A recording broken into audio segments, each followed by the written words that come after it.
Go! Ayan na! Ayan na! Ayan na! Ikot po, ikot. Balik, balik. Ibanda! Laglag tayo! Tanggal. Ayan na! Ayan na! Ayan na si Rere! Rere! Ingat sa ulit. Ayan na si Rere! Ayan na si Rere!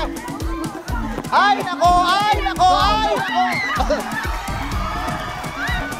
Hop! Oh, natanggal! Hop! Ayan na! Ayan na! Ayan na! Ayan na!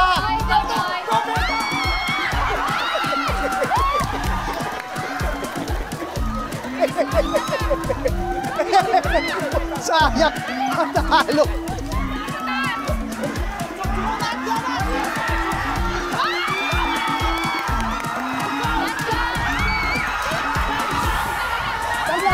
Tanggal.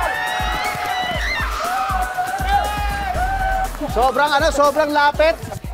Pero I think the winner of this round ay Pinakaunang nakapagtanggal yung team sa left. okay, yung team nila Betong. Sa totoo lang. Alam mo, sobrang lapit pero kung hindi ka nalaglag, panalong-panalo kayo. Unang mukha eh. Ha, unang mukha eh.